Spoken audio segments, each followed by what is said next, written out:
हाय everyone, नमस्ते and good evening. Welcome to one shot revision series of CA foundation accounts. और आज बात करेंगे जर्नल के बारे में। इसके पहले वाला वीडियो ऊपर आई बटन में लिंक है और आज के वीडियो के नोट्स नीचे डिस्क्रिप्शन में पिन किए हुए हैं। चलिए without wasting any time let's move on to journal. Journal के बारे में सबसे पहले बताना चाहता हूँ, इंस्टीट्यूट हर एग्जाम में जर्नल का टॉपिक नहीं पूछता है, मतलब उतना रिलेवेंट नहीं एग्जाम पर्पस के लिए, but it becomes relevant. Why? Because institute का फेवरेट टॉपिक है रेक्टिफिकेशन ऑफ एरर्स, और रेक्टिफिकेशन ऑफ एरर्स में मोस्टली जर्नल एंट्री को करेक्ट करना पड़ता है। तो करेक्ट करने के पहले आपको सबसे पहले सही एंट्री पता होनी चाहिए, और वो सही एंट्री की नॉलेज कहाँ से मिलेगी? आपको जर्नल के टॉपिक से मिलेगी। और उसके ऊपर से अभी पिछले 4 एग्जाम में इंस्टीट्यूट ने नहीं पूछा है, बट आरटीपी में इसके क्वेश्चन है, तो देयर आर चांसेस कि इंस्टीट्यूट आपको लॉलीपॉप क्वेश्चन दे दे और आप इस क्वेश्चन को एग्जाम में सॉल्व कर सको। इसके लिए सारी एंट्रीज रिवाइज करना जरूरी है। तो बहुत थोड़े से टाइम में हम सारी की सारी जर्नल एंट्रीज इस वीडियो में रिवाइज करेंगे, ठीक है? तो चलिए स्क्रीन पे आएगा। अकाउंटिंग प्रोसेस का सबसे पहला यूनिट है यूनिट 1, जर्नल एंट्रीज। देखिए अकाउंटिंग प्रोसेस कहाँ से स्टार्ट होता है? सबसे पहले अकाउंटेंट क्या करता है? सोर्स डॉक्यूमेंट देखता है। सोर्स डॉक्यूमेंट मतलब प्रूफ्स, इनवॉइसेस, वाउचर्स, बैंक का स्टेटमेंट, ये सब देख के एक जर्नल एंट्री पास करता है। ये स्टेप नंबर 1 है, रिकॉर्डिंग ऑफ ट्रांजैक्शन। इसको देख के क्लासिफिकेशन होता है। अब क्लासिफिकेशन कहाँ पे होता है? लेजर के अंदर होता है, राइट? लेजर के बाद बनता है ट्रायल बैलेंस, ठीक है? ट्रायल बैलेंस एक पूरी शॉर्ट समरी है। ट्रायल बैलेंस से जो अकाउंट्स हैं वो या तो जाएंगे प्रॉफिट एंड लॉस अकाउंट में और या तो फिर जाएंगे बैलेंस शीट में, डिपेंडिंग अपॉन देयर नेचर। अगर रेवेन्यू आइटम होंगे, जो हमने लास्ट वीडियो में पढ़ा था, अगर रेवेन्यू आइटम्स होंगे तो कहाँ जाएंगे? प्रॉफिट एंड लॉस अकाउंट में। और अगर कैपिटल आइटम्स होंगे तो कहाँ जाएंगे? बैलेंस शीट के अंदर जाएंगे, ठीक? Journal is the first step of accountancy. An accountant analyse source documents, ठीक है? सोर्स डॉक्यूमेंट क्या होता है? Bills, invoices, vouchers, bank statement etcetera. Journal is a book in which transactions are recorded for the first time in chronological manner. Chronological manner मतलब जो event पहले होगा वो पहले रिकॉर्ड होगा और जो इवेंट बाद में होगा वो बाद में रिकॉर्ड होगा.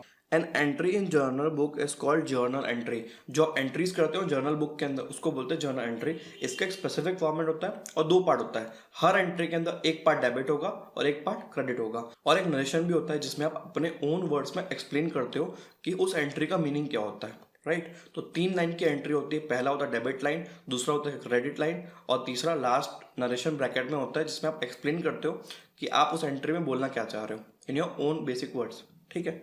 इसके बाद स्टेप्स ऑफ जर्नलाइजिंग, कि आप जर्नल एंट्री कैसे पास करोगे, ठीक? सबसे पहला स्टेप क्या बोलता है? Analyse transaction and split it into 2 parts of exchange. देखो हमने बात की थी ना कि ट्रांजैक्शन में 2 पार्ट होते हैं. इट ऑलवेज इन्वॉल्व एक्सचेंज, लेना और देना साथ में लगा रहेगा. तो वैसे आप किसी भी ट्रांजैक्शन को देख के उसके 2 पार्ट्स कर सकते हो कि क्या आया और क्या गया. देखिए जब बिजनेस स्टार्ट होगा तो बिजनेसमैन ने कैपिटल इन्वेस्ट किया है बिजनेस में.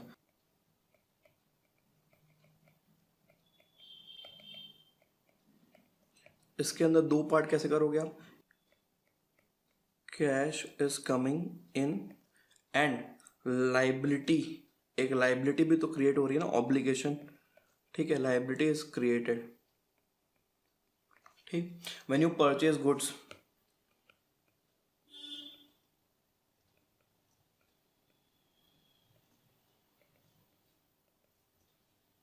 Goods coming in and cash goes out, right? अगर ये क्रेडिट में परचेस हुआ तो परचेज ऑन क्रेडिट. पहला part goods coming in and also liability is created. Future में पेमेंट करेंगे ना इसका, लाइबिलिटी का, और मान लीजिए जिस दिन इस लाइबिलिटी का पे ऑफ करोगे उस दिन क्या होगा? पेड वाले दिन liability is decreased and cash is also decrease. ऐसे आप दिमाग में, ठीक है, अपने माइंड में किसी भी ट्रांजैक्शन के 2 पार्ट्स कर सकते हो. अब नेक्स्ट स्टेप क्या होगा? इन 2 पार्ट्स को हम क्लासीफाई करेंगे. इसमें करेंगे 5 टाइप की चीज़ों में. देखो आप 2 टाइप का क्लासिफिकेशन पढ़ते हो. पहला traditional rule of accounts, real, personal, nominal. Real मतलब क्या होता है? एसेट्स होते हैं. पर्सनल मतलब एक पर्सन, राम, श्याम, मोहन, सोहन, आप, मैं. और आर्टिफिशियल पर्सन भी आते हैं इसके अंदर. आर्टिफिशियल पर्सन्स क्या होते हैं? Organisations created by human beings, schools, colleges, government, companies etcetera. और नॉमिनल में क्या आता है? Income and expenditure. बट यहाँ पे फटाफट क्विक रिवाइज करने के लिए अपन सिर्फ मॉडर्न अप्रोच पढ़ेंगे. मॉडर्न अप्रोच के अंदर कोई भी ट्रांजैक्शन या अकाउंट्स 5 तरीके की चीज़ों में क्लासीफाई होते हैं. पहला कौन सा होता है? एसेट, दूसरा एक्सपेंस, फिर लाइबिलिटी, इनकम और capital. Asset, expense, liability, income और कैपिटल। एसेट और एक्सपेंडिचर का नेचर सेम होता है और डेबिट होता है। लाइबिलिटी, इनकम और कैपिटल का नेचर क्या होता है? क्रेडिट होता है और तीनों का सेम होता है। नेचर सेम होने का मतलब देखिए, classify both parts into AELIC, asset expense या तो फिर LIC, लाइबिलिटी, इनकम और कैपिटल। ठीक है, एसेट और एक्सपेंस या लाइबिलिटी, इनकम और कैपिटल। तो इनका ओरिजिनल नेचर देखो, एसेट और एक्सपेंस का ओरिजिनल नेचर होता है डेबिट और लाइबिलिटी, इनकम और कैपिटल का ओरिजिनल नेचर होगा क्रेडिट, राइट। तो डेबिट मतलब क्या हुआ? देखो, इसका ओरिजिनल नेचर डेबिट, तो इंक्रीज होगा ना तो आप इसको डेबिट करोगे और डिक्रीज होगा तो जस्ट उल्टा क्रेडिट करना है, राइट। और अगर लाइबिलिटी, इनकम और कैपिटल कुछ भी क्लासीफाई हुआ उसका ओरिजिनल नेचर होगा credit. Means if you increase this items you will credit the accounts and if you decrease these items you will debit the accounts। ये एक शॉर्ट सिंपल फॉर्मूला है। अगर कोई भी नई एंट्री आती है तो आप इस फॉर्मूले से आप डेवलप कर सकते हो उस एंट्री को। अब इसके बाद यहाँ से स्टार्ट करते हैं। पास journal entry in the following format. आपको जर्नल एंट्री एक पर्टिकुलर फॉर्मेट में ड्रॉ करनी है। किस तरीके से? सबसे पहला कॉलम होता है डेट का, ठीक है। डेट के बाद दूसरा बड़ा कॉलम होता है पर्टिकुलर्स। पर्टिकुलर्स के बाद एक पतला सा कॉलम होता है लेजर फोलियो। इसकी बात अपन कहाँ पे करेंगे? जब लेजर आएगा तब, नेक्स्ट वीडियो में, ठीक। इसके बाद दो कॉलम होते हैं, एक होता है डेबिट अमाउंट और दूसरा होता है क्रेडिट अमाउंट, ठीक है। तो मान लीजिए मुझे 10 तारीख को 10 को एक एंट्री पास करनी थी, ठीक है। किस चीज़ की एंट्री? कैपिटल आ रहा है, तो कैपिटल के अंदर कैश अकाउंट डेबिट होता है, कैश अकाउंट डेबिट, और क्रेडिट कौन सा अकाउंट होता है? To capital account. और एक थर्ड लाइन में नरेशन होता है, बीइंग कैपिटल इंट्रोड्यूस्ड, ठीक। ऐसा करके फिर एक पतला सा कॉलम, इसको आप ब्लैंक छोड़ दो और ये डेबिट क्रेडिट। तो जिस साइड डेबिट कर रहे हो, सपोज 1 लाख रुपए आया है तो डेबिट साइड में 1 लाख डैश, ये क्रेडिट है और ये डेबिट है। फिर सेकेंड एंट्री देखो, ये क्रेडिट की एंट्री है तो डेबिट साइड में डैश डाल दो और क्रेडिट वाले कॉलम में फिल करो 1 लाख रुपए। ये होता है standard format journal entry draw करने का।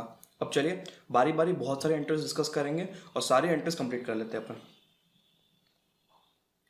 देखिए example 1, Ram started business with cash, ठीक है। राम ने बिजनेस स्टार्ट किया विद कैश से, तो राम ने बिजनेस में पैसा इन्वेस्ट किया, राइट। तो बिजनेस को पैसा मिला, तो बिजनेस को पैसा मिला कैश, और एक लाइबिलिटी क्रिएट हो गया बिजनेस के। दो पार्ट क्या हो गया? एक कैश आया और दूसरा लाइबिलिटी क्रिएट हुई। तो कैश एसेट है, बढ़ रहा है तो कैश को डेबिट कर दो, यही वाला कॉन्सेप्ट। और कैपिटल एक लाइबिलिटी होती है, जो बढ़ेगा तो क्रेडिट होगा, तो कैश अकाउंट को डेबिट करना है और कैपिटल अकाउंट को क्रेडिट करना है, राइट।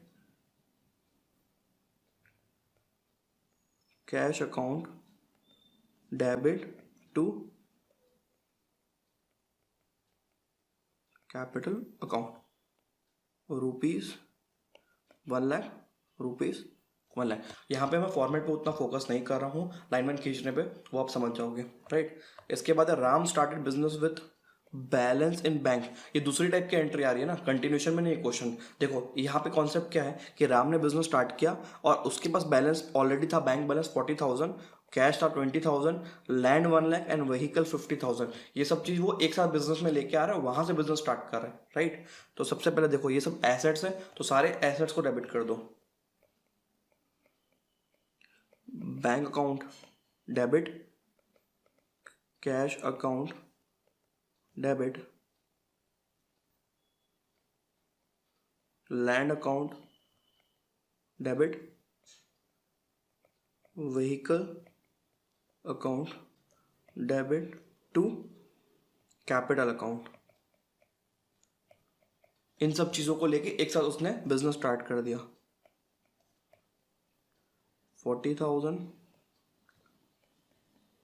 20,000, 1 लाख रुपीज एंड 50,000, और इनका टोटल 50, 60, 70, 70 प्लस 40, 110 प्लस 100, 2,10,000 का कैपिटल इन्वेस्टमेंट हुआ। इस तरीके से एंट्री होती है। नेक्स्ट, अब देखो हो सकता है कि आप जो अकाउंट्स प्रिपेयर कर रहे हो वो नेक्स्ट ईयर का अकाउंट्स प्रिपेयर कर रहे हो। ये एंट्री कौन सी? ओपनिंग एंट्री की बात कर रहा है। ओपनिंग एंट्री क्या होता है? जब आप ईयर 2, ईयर 3 या ईयर 4, मतलब वो साल जो स्टार्टिंग वाला साल नहीं है, उनका अगर अकाउंट स्टार्ट करते हो तो ऑलरेडी हमारे पास बिजनेस में एग्जिस्टिंग एसेट्स और लाइबिलिटीज होती है, उसको यहाँ पे टेक ओवर करना पड़ता है, ठीक है। यहाँ पे कैरी फॉरवर्ड करना पड़ता है, राइट। तो हमको क्वेश्चन में वैल्यूज दी होंगी एसेट्स की, ठीक है, ये सारे एसेट्स हैं और नीचे लाइबिलिटीज दी हुई है। तो इसको टेक ओवर कैसे करोगे?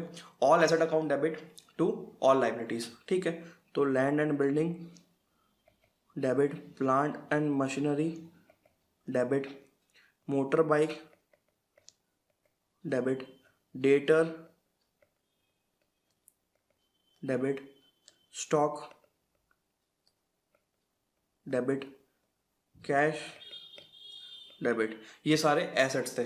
अब ये कैपिटल भी लाइबिलिटी है और लोन फ्रॉम बैंक भी लाइबिलिटी है, तो इसको क्रेडिट कर दीजिए to capital account to loan from bank. ठीक है, इसके बाद value 50,000 dash 30,000 from the question dash 25,000 dash 50,000 dash 40,000 dash 15,000 dash, फिर कैपिटल है 1,50,000, तो कैपिटल में 1,50,000 डाल दो और लोन फ्रॉम बैंक है 60,000। आप डेबिट क्रेडिट दोनों का टोटल करोगे ना तो सेम आ जाएगा और यहाँ पे ओपनिंग एंट्री पास हो गए। इस तरीके से आप सेकंड, थर्ड, फोर्थ ईयर जब बिजनेस स्टार्ट नहीं हुआ वो वाले साल में जहाँ पे आपको कैरी फॉरवर्ड करना है एसेट एंड लाइबिलिटी, उसकी एंट्री इस तरीके से पास होती है और इस एंट्री को बोलते हैं ओपनिंग एंट्री। ठीक है, इसको आप एक बार स्टार मार्क कर सकते हो, राइट, क्योंकि आरटीपी में क्वेश्चन है इसके। इसके बाद परचेज मशीन फॉर कैश, एक एसेट आ रही है बढ़ा दो डेबिट, एक एसेट चले जाएगी कैश, उसको कम कर दो क्रेडिट कर दो। ठीक है, machine account debit to cash account 40,000 और 40,000। Open bank account with SBI, आप एसबीआई बैंक में गए और एक अकाउंट ओपन कर दिया और अपने कैश से 25,000 वहाँ पे डिपॉजिट कर दिया, तो बैंक अकाउंट में पैसा बढ़ रहा है, डेबिट करो बैंक अकाउंट को, और कैश अपना कम हो रहा है उसको आप क्रेडिट कर दो। Bank account debit to cash account, amount रहेगा 25,000 डेबिट साइड डैश, फिर 25,000 क्रेडिट साइड। ठीक है, इसके बाद परचेज गुड्स वर्थ ₹30,000। हमेशा याद रखना जब भी गुड्स परचेज होगा, ठीक है, गुड्स परचेज होगा, गुड्स मतलब क्या होता है, वो आइटम जिसमें बिजनेस डील करता है, तब आप परचेज अकाउंट को डेबिट करोगे। ठीक है, परचेज अकाउंट को डेबिट करना है और इसका लॉजिक अपन नॉर्मली फुल क्लासेस में करते हैं, बट अभी आप याद रख लो कि कभी भी गुड्स परचेस होगा तो आप परचेस अकाउंट डेबिट करोगे। ठीक है, गुड्स या स्टॉक अकाउंट कभी भी डेबिट नहीं होगा, ये कॉन्सेप्ट हमेशा याद रखिएगा।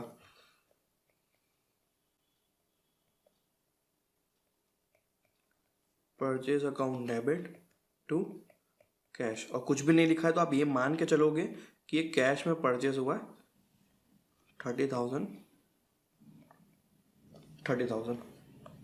इसके बाद है परचेज गुड्स फ्रॉम सुशांत 35,000। अब देखो यहाँ पे नाम लिखा हुआ है बट कैश के बारे में उसने कुछ भी नहीं बोला, मतलब ये कौन सा ट्रांजैक्शन है, ये आपका क्रेडिट ट्रांजैक्शन है, राइट। तो क्रेडिट ट्रांजैक्शन कभी भी हो तो जहाँ पे नॉर्मली कैश आता था वहाँ पे हम उस पर्सन का नाम लिख देंगे। फॉर एग्जांपल परचेज तो डेबिट होगा, डेबिट, लेकिन क्रेडिट साइड में क्या होगा, सुशांत को हम क्रेडिट करेंगे।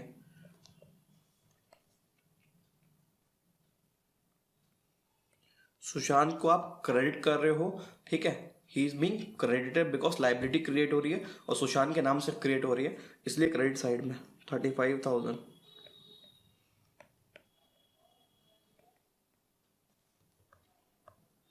Purchase goods from Sushant for cash लिखा हुआ है इस बार कि कैश ट्रांजैक्शन है, तो same as point number 6, purchase to cash, purchase account debit to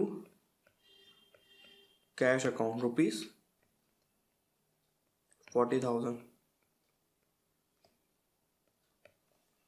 इसके बाद सोल्ड गुड्स 50,000।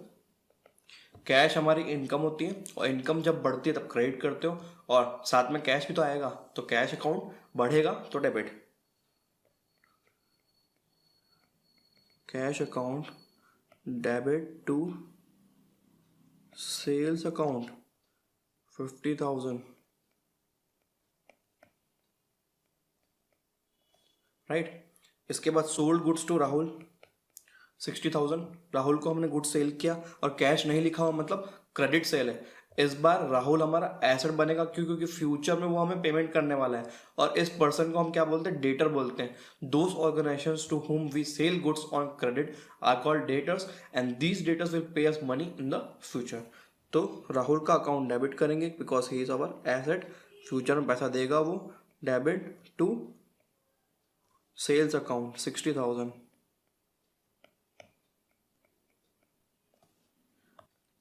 इसके बाद sold goods to Rahul for cash 70,000। इस बार लिखा है ना कैश, तो सीधा कैश मान लो, कैश सेल।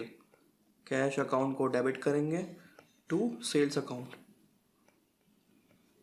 ₹70,000, राइट। इसके बाद पेड सैलरी।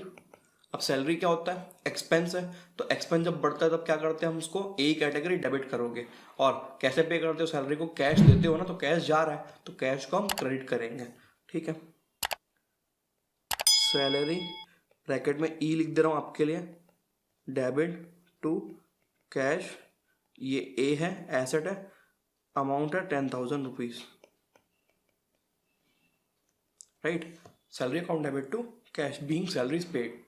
इसके बाद रेंट पेड है, ठीक है, 15,000। रेंट भी एक एक्सपेंडिचर है जिसको पे करेंगे कैश में, तो रेंट एक्सपेंस है, एक्सपेंस को डेबिट कर दो। Rent account debit to cash 15,000, सस्ता रेंट है, ठीक है। इसके बाद देखो goods return to Sushant. Goods return to Sushant, जिससे सामान खरीदा होगा उसी को तो वापस करोगे ना, तो ये परचेस रिटर्न है या तो फिर रिटर्न आउटवर्ड है। आपके यहाँ से बाहर जा रहा है तो return outward is called purchase return. जब हमने परचेस किया था परचेस अकाउंट डेबिट हुआ था, अब परचेस रिटर्न कर रहे तो परचेस अकाउंट को कम करना है, तो जस्ट उल्टा करेंगे, क्रेडिट करेंगे। और सामान किसको गया? सुशांत को गया, सुशांत का अकाउंट डेबिट होगा, debit to purchase, just reverse entry. लेकिन परचेज के आगे आप वर्ड लगा दो रिटर्न, ताकि समझ में आए कि आपने रिवर्स एंट्री क्यों पास की है। Sushant account debit to purchase return account और अमाउंट रहेगा 5,000 रुपीज, राइट। इसके बाद goods return by Rahul worth ₹7,000 sales return, और रिटर्न इनवर्ड्स की बात हो रही है यहाँ पे, ठीक है। Goods return by Rahul worth ₹7,000। Sales की उल्टी entry, sales account debit to Rahul,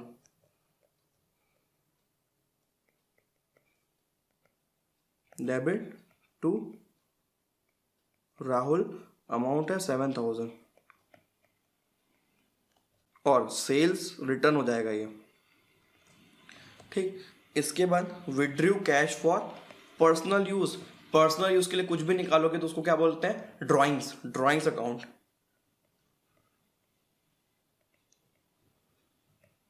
account debit to cash 7,000, right. Basic entries करने के बाद अगला कॉन्सेप्ट है जर्नल के अंदर डिस्काउंट वाली एंट्रीज का कॉन्सेप्ट। डिस्काउंट क्या होता है, किस तरीके से उसकी एंट्री पास होती है और क्या क्या टाइप के डिस्काउंट्स होते हैं, चलिए देखते हैं। Discount means cut on selling price, allowance given by the seller और रीबेट। मतलब अगर कोई आइटम अगर 100 की है और आप उसके जगह 80 पे करो तो 20 आपका डिस्काउंट हो गया। इसको रिकॉर्ड करना है कि नहीं करना देखते हैं। देखो डिस्काउंट है ना, दो टाइप के होते हैं, एक होता है ट्रेड डिस्काउंट, एक होता है कैश डिस्काउंट। ट्रेड डिस्काउंट क्या है? जो सबको मिल रहा है, दुकान के बाहर बोर्ड नहीं लगा था फ्लैट 50% ऑफ, जो भी घुसेगा दुकान के अंदर सबको मिलेगा। एस्टेब्लिश फैक्ट है कि उस पीरियड में जो भी सेल्स होंगी और जिस भी कस्टमर्स को सेल्स होंगी उनको वो डिस्काउंट दिया जाएगा, राइट। जनरल डिस्काउंट सबके लिए डिस्काउंट है ये। Fix percentage on MRP, MRP के ऊपर एक फिक्स परसेंटेज होता है, right. No journal entry, trade discount की कोई जर्नल एंट्री नहीं पास करनी है, राइट। तो अगर 100 की चीज़ आप 80 में सेल कर रहे हो तो आप डायरेक्टली क्या करोगे? उस प्राइस से कम कर दोगे, राइट। तो एंट्री क्या हो गई? Cash account debit to sales, 100 के जगह पे डायरेक्टली प्राइस में कम कर दिया, 80 आ गया, समझ में आ जाएगा। आप चाहो तो नरेशन में लिख सकते हो, being goods sold worth ₹100 and trade discount given ₹20, therefore price कितनी हो गई? 80 हो गई। On the other and cash discount, ये डिस्काउंट क्यों दिया जाता है? बिकॉज आप चाह रहे हो कि सामने वाला जल्दी पेमेंट कर दे, उसको आप एक लालच दे रहे हो कि भाई तुरंत पेमेंट कर दे, आपको इतना माइनस कर दूंगा, आपको इतना डिस्काउंट दे दूंगा। देखो बड़े बड़े जो कंपनीज होती है ना उसमें ट्रांजेक्शन भी बहुत बड़े बड़े होते हैं, तो अगर कोई किसी को क्रेडिट दे रहा है तो उसका बहुत सारा पैसा फंस जाता है उसके अंदर। वो चाह रहा है कि फटाफट मैं ले लूँ, बिकॉज हमने भी तो किसी से लोन लेके रखा है, उधर भी इंटरेस्ट पे करना पड़ता है। तो इससे अच्छा है कि इसको थोड़ा सा डिस्काउंट दे देते हैं, तुरंत पैसा दे देगा और उससे हम लोन का रीपेमेंट कर देंगे, वहाँ पे हमारा इंटरेस्ट बच जाएगा। ये एक लॉजिक होता है, right. Given for early payment, और पेमेंट चाहे कैश से हो या चाहे बैंक से हो। कैश डिस्काउंट का मतलब होता है पेमेंट डिस्काउंट है बेसिकली ये। अब कैश हो या बैंक हो उससे फर्क नहीं पड़ता, अगर सामने वाला इंसान बैंक से भी पेमेंट करता है तो भी आप उसको कैश डिस्काउंट दोगे, right. Given after trade discount, अगर किसी एंट्री के अंदर दोनों डिस्काउंट अवेलेबल है तो पहले आप ट्रेड डिस्काउंट माइनस करोगे, इसके बाद जो वैल्यू आएगी उसको बोलोगे ट्रांजेक्शन वैल्यू, और इस ट्रांजेक्शन वैल्यू से आप कैश डिस्काउंट माइनस करोगे उसी का ऊपर कैलकुलेट करके, right. Discount is recorded in journal, ये वाला डिस्काउंट रिकॉर्ड होता है। अगर आप दे रहे हो किसी को तो ये आपका एक्सपेंस है, डिस्काउंट गिवन अकाउंट डेबिट हो जाएगा।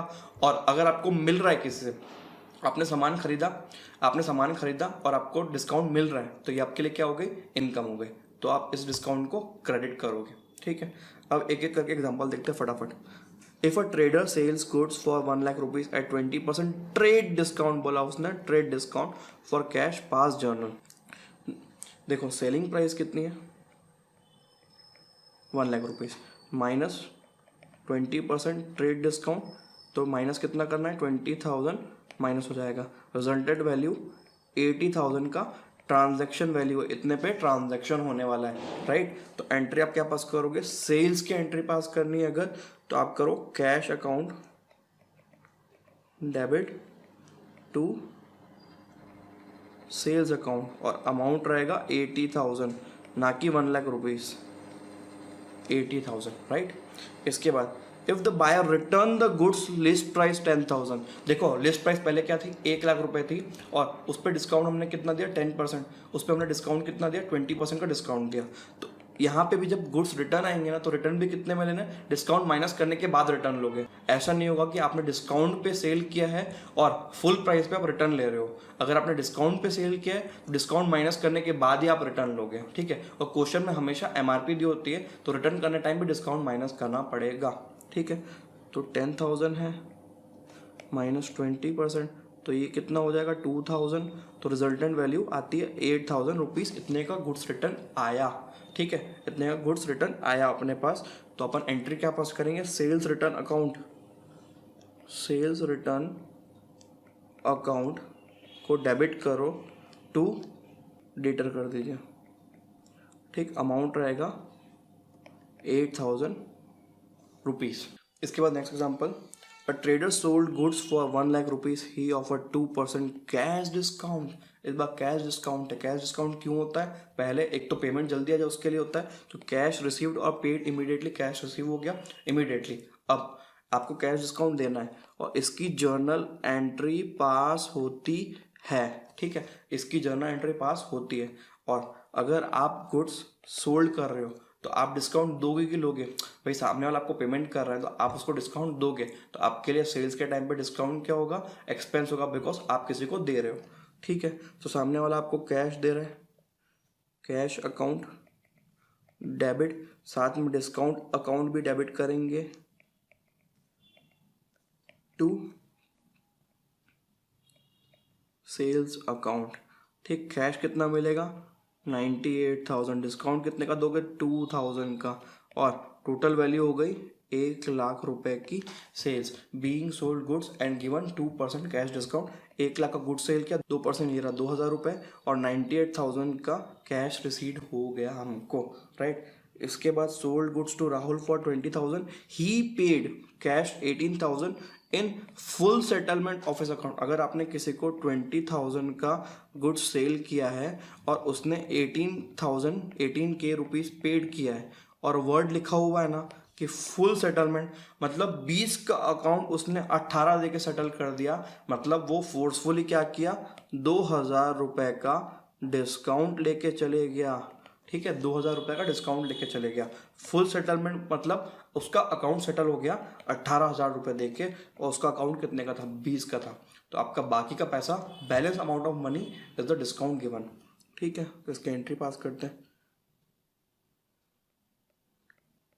Cash account debit discount account debit to sales कर लो। और अगर सेल्स पहले ही हो गई थी और राहुल हमारा डेटर था और बाद में वो पेमेंट कर रहा है तो आप राहुल अकाउंट को करोगे क्रेडिट, और राहुल अकाउंट, ठीक है। 18,000, 2,000 और 20,000। आई होप आपको ये एंट्री समझ में आ गई होगी। फुल सेटलमेंट वाला याद रखना, यहाँ पे इंस्टीट्यूट शायद पूछ सकता है। Sometimes the seller gives both discount, एक क्वेश्चन के अंदर बोथ डिस्काउंट आ गया, ठीक है। तो हमेशा याद रखना, first trade discount, second cash discount. Trade पहले, कैश डिस्काउंट बाद में, ठीक है। तो एक बार कैलकुलेशन कर लेते हैं, ठीक। लिस्ट प्राइस कितनी दी हुई है 20,000 माइनस 10%, ट्रेड डिस्काउंट करना है 2,000 का, तो ट्रांजैक्शन वैल्यू कितने की आ गई 18,000 की आ गई। अब याद रखना यहाँ पे इससे रिकॉर्ड होगा ना सेल्स, सेल्स इस वैल्यू से रिकॉर्ड होगी ट्रांजैक्शन वैल्यू से। अब इस ट्रांजैक्शन वैल्यू के ऊपर सीडी कैलकुलेट होगा ना, टीवी के ऊपर सीडी कैलकुलेट होगा, टीवी के ऊपर सीडी कैलकुलेट होगा। कैश डिस्काउंट 18,000 रुपीज के ऊपर कैलकुलेट किया जाएगा, ठीक है। कितना है 2%, 2% ऑफ 18,000, और कैलकुलेटर यूज करना अलाउड है हमको। 18,000 इंटू 2%, 360 इंटू 2%, 360 रुपीज माइनस करोगे तो अमाउंट आएगा 17,640, 17,640 इतना रिसीट हुआ। 17,640 आपको कैश रिसीव होगा, आपको कैश डिस्काउंट रिकॉर्ड करना है 360 रुपीज़ का, और सेल्स रिकॉर्ड होगी 18,000 रुपीज़ से, ठीक है। तो जर्नल एंट्री कैसे बनेगी, कैश अकाउंट को डेबिट करो, डिस्काउंट अकाउंट को डेबिट करो, टू सेल्स कर दो। सेल्स हमारी रिकॉर्ड होगी 18,000 की। ये वैल्यू कौन सी है, आफ्टर डिडक्टिंग ट्रेड डिस्काउंट वाली वैल्यू है, याद रखना है इसको, ठीक है। और 17,640 रुपीज़ आया है और 360 रुपीज़ का आपने डिस्काउंट दिया। इस तरीके से एंट्री पास होती है। इसके बाद example number 6, sold goods to Harish for 50,000, ठीक है। 50,000 का गुड सेल किया, 20% trade discount, 5% cash discount. Harish paid 40% amount immediately through cheque. एक बात बताओ, हम कैश डिस्काउंट किसके लिए देते हैं कि तुरंत वो पैसा दे दे, तो अगर वो 40% अमाउंट पे कर रहे हैं तो हम डिस्काउंट भी 40% वाली अमाउंट पे देंगे, ठीक है। इसका कैलकुलेशन देखना बहुत अच्छा होता है। 50,000 है इसका, सबसे पहले आप ट्रेड डिस्काउंट माइनस कर दो 20%, माइनस ट्रेड डिस्काउंट @20%, तो ये हो जाएगा 10,000, ठीक। प्रेजेंटेड वैल्यू आ जाएगी 40,000। अब इसका 40% आ रहा है और 60% नहीं आ रहा है, 40% पेड है और 60% नॉट पेड है, नॉट पेड, ठीक। 40% पेड है, 40% कितना होगा 40,000 का इंटू 40%, 16,000 हो गया, 16,000, और ये हो गया 24,000 का पेमेंट नहीं आया, मतलब अभी वो क्या बनेगा हमारा डेटर बनेगा, ठीक। 16 का पेमेंट आ गया, अभी 16,000 का जो पेमेंट आ रहा है ना, इसके ऊपर हमको कैश डिस्काउंट देना है, तो 16,000 का 2% 320 कैश डिस्काउंट माइनस कर लो, 15,680 पैसा मिलेगा, 15,680 पैसा मिलेगा। अब जर्नल एंट्री पास करते, थोड़ी जगह बनाते हैं जर्नल एंट्री के लिए। चलिए साइड में जाइए, ओके, ठीक है। तो जर्नल एंट्री किस तरीके से पास होगी, ये हरीश है ना, हरीश ये हमारा डेटर बनेगा। तो देखो हरीश का अकाउंट डेबिट, कैश का अकाउंट भी डेबिट, और डिस्काउंट भी तो दे रहे हैं हम उसको, जो हमारा एक्सपेंस है, इसको भी डेबिट करो।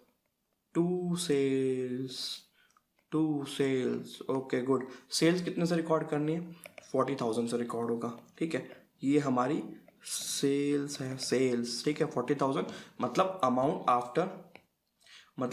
आफ्टर डिडक्टिंग ट्रेड डिस्काउंट, तो 40,000 की सेल हो गई, जो कि amount after deducting trade discount.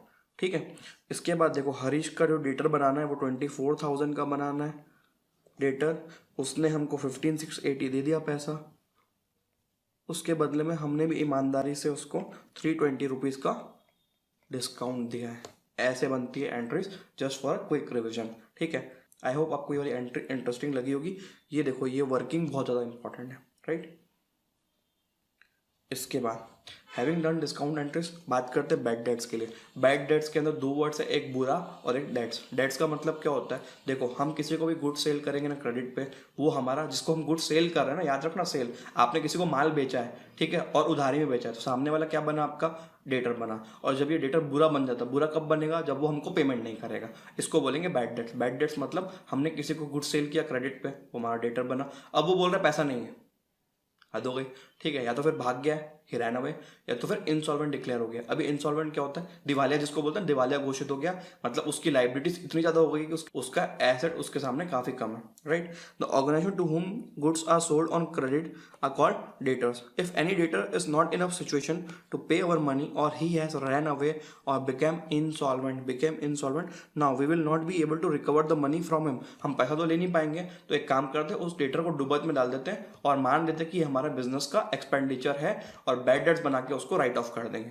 ठीक है, we need to write him off और her off from her books and consider him an expense. उसको आप एक्सपेंस मान लो, तो एक्सपेंस मान लेंगे, तो नाम भी रख देते बैड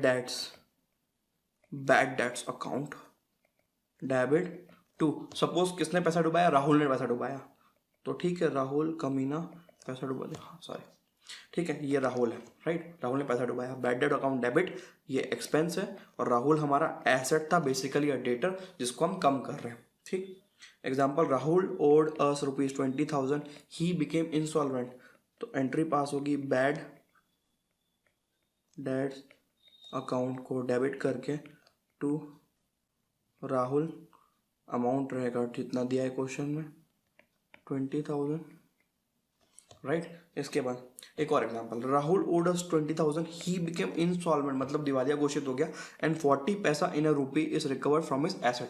40 पैसा इन अ रुपी मतलब 40 पैसा इन अ रुपी मतलब अगर किसी को उससे 1 रुपये लेने हैं तो उसके बदले 40 पैसे ही मिलेंगे, इतना ही बचा है। तो 1 रुपये में कितने पैसे होते हैं, 100, तो 40 पैसे मिलेंगे, 100 के बदले 40 पैसे मतलब इज इक्वल टू 40%। तो हमको उससे कितना लेना था, 20,000, तो 20,000 का इंटू 40% कितना होता है सर, ये होगा 8,000 पैसा मिलेगा।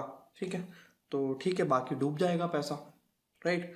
तो राहुल से जो कैश मिल रहा है ना, उसको ले लो, कैश अकाउंट को डेबिट कर लो, कितना मिल रहा है 8,000, और डूब कितना रहा है, हो जाएगा बैड डेट्स में, बुरा वाला डेट, डेबिट 12,000 रुपये डूब रहा है टू राहुल से हमको 20 लेना था, जिसमें से उसने 8 दे दिया और 12 डुबा दिया, बैड डेट करा दिया, राइट। इसके बाद एक कॉन्सेप्ट होता है बैड डेट रिकवर्ड का। वही इंसान जो पहले कभी किसी भी साल में डूबा होगा, वो तो हमारे बुक से बाहर चले गया, अब उसकी नीयत अच्छी हो गई और आके हमको पैसा दे दिया उसने। If a person was previously return off as bad debt subsequently on a later date pays back any amount of money is considered as our income। इसको इनकम ले लो, चुपचाप कैश अकाउंट डेबिट कर दो, और सामने राहुल नहीं रहेगा, क्यों, क्योंकि राहुल को हमने पहले ही राइट ऑफ कर दिया। हम क्या लिखेंगे, बैड डेट रिकवर्ड की इनकम, राइट। तो कैश ऑब्लिक बैंक में दे देगा तो भी चल जाएगा, पैसा दे दे बस, to bad debt recovered.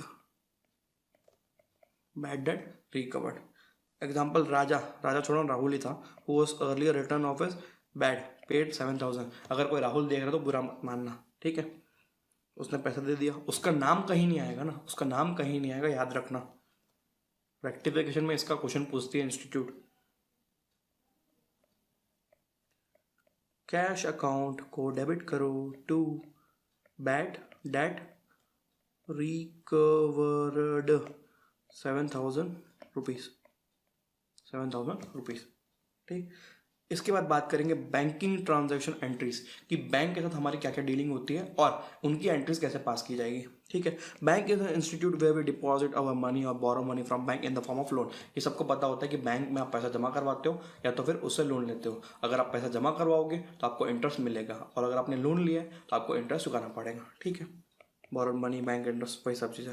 Also आप डेबिट कार्ड लेते हो, क्रेडिट कार्ड लेते हो, उसके कुछ चार्जेस लगते हो, उसको प्यार से बोलते हैं हम बैंक चार्जेस। बैंक चार्जेस ये हमारे लिए एक्सपेंडिचर होने वाला है, right. When we deposit money into bank, cash कम हो जाएगा, बैंक बढ़ जाएगा। Simple entry, bank to cash. अब मैं डेबिट क्रेडिट नहीं बता रहा हूँ, फटाफट रिवाइज कर रहे हैं अपन, ठीक है। When money is withdrawn from bank, cash बढ़ जाएगा, बैंक कम हो जाएगा, उल्टी एंट्री, कैश टू बैंक, ठीक है।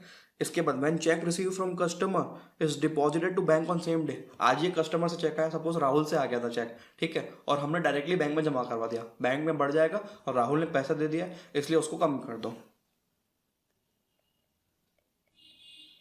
Bank account debit to Rahul. When check received from a customer is not deposited on same day। क्यों? क्योंकि देखो चेक की वैलिडिटी कितनी होती है, 90 डेज की होती है। मैं कल जाऊंगा, मेरी मर्जी, मेरे पास आज काम ज़्यादा है मेरे बिजनेस में तो मैं कल चले जाऊंगा। चेक की वैलिडिटी तो 90 डेज की है ना, तो आराम से चलेगा भी मामला। तो ठीक है, चेक की वैलिडिटी की बात हो गई, 90 डेज की है। तो हम कौन सा अकाउंट डेबिट करेंगे? चेक लिया, ड्रॉअर में डाल दिया, उसको हैंड बोलेंगे, हैंड, हैंड में पड़ा हुआ चेक अभी, ठीक है। तो आएगा अकाउंट चेक इन हैंड, इतना बड़ा अकाउंट, डेबिट टू राहुल। और अभी जो हैंड वाला चेक है ना, ये कभी परसों, नरसों, एक हफ्ते बाद, एक महीने बाद, कभी भी, लेकिन 90 डेज के पहले जब आप बैंक में जाकर जमा करवाओगे तब क्या एंट्री पास करोगे? बैंक में पैसा आएगा, debit to cheque in hand account, right. Cheque from Priyank 10,000 deposited earlier return dishonour. Dishonour का मतलब क्या होता है सर? बाउंस। बाउंस मतलब उसके अकाउंट में पैसा नहीं था, सामने वाले के अकाउंट में, हमने चेक लिया, बैंक वाले को दिया, बैंक वाले ने फाड़ के फेंक दिया, बोला इसके अकाउंट में पैसा नहीं, आपको कुछ भी नहीं मिलेगा। तो हमने पहले ये मान लिया था ना कि हमारे अकाउंट में पैसा आ चुका है, हमने एंट्री पास कर दी थी, bank account debit to Priyank. अब जब हमको पता चला कि पैसा एक्चुअली में नहीं आया था, उसी एंट्री को रिवर्स कर दो, Priyank account debit to bank.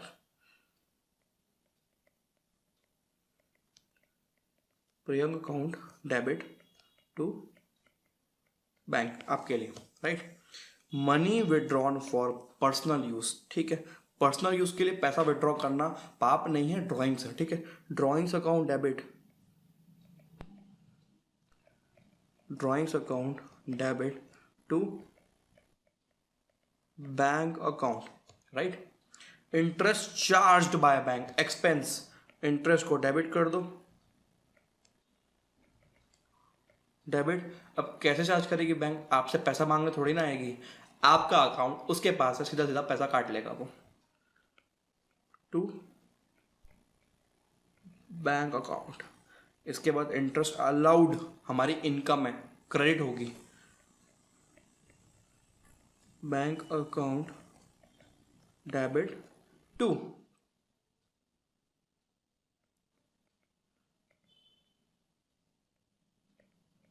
Interest account. अब आप इसको इंटरेस्ट रिसीव्ड और इंटरेस्ट पेड भी लिख सकते हो, आपकी मर्जी है, पर्सनल जजमेंट इन्वॉल्व होता है अकाउंटेंसी के अंदर। Bank charges charged by bank, ठीक है, just like interest paid. Bank charge account को डेबिट करो, टू बैंक अकाउंट कर दो, राइट। इसके बाद बैंकिंग की सारी एंट्रीज कंप्लीट हो गई।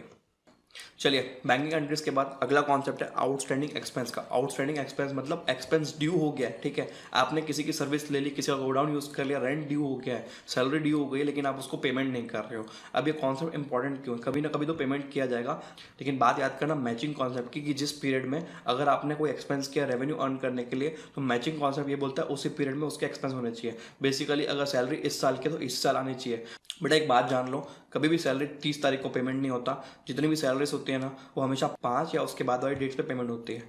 तो अब सपोज मार्च की एंट्री है, 5 या उसके बाद वाले अप्रैल में पेमेंट होगी, तो वो अगले साल पेमेंट हो गया। लेकिन एक्सपेंस किस साल का है? इस साल का है, तो हमको रिकॉर्ड भी अभी करना चाहिए। इसके लिए आउटस्टैंडिंग एंट्रीज की बात की जाती है, ठीक। अब आपके लिए एक छोटी सी टाइमलाइन ड्रॉ कर दे रहा हूँ, ठीक। बीच में मार्च है, right. This is 1 April 2019, this is 31 मार्च 2020। फिर ये ईयर 1 हो गया, ये ईयर 2 हो गया। अब मान लीजिए ये जो मार्च वाला महीना था ना, इसकी सैलरी ड्यू हो गई थी 20,000 रुपीज़, लेकिन आप पेमेंट कहाँ पे कर रहे हो, यहाँ पे अप्रैल में पेड कर रहे हो, ठीक। तो यहाँ पे ईयर 1 में इसका एक्सपेंस दिखाना ज़रूरी है बिकॉज ऑफ मैचिंग कॉन्सेप्ट। तो अगर ड्यू हो गई है एंट्री, तो आप एंट्री पास कर लो ना उसकी, salary account debit, basically expense account debit to outstanding salary,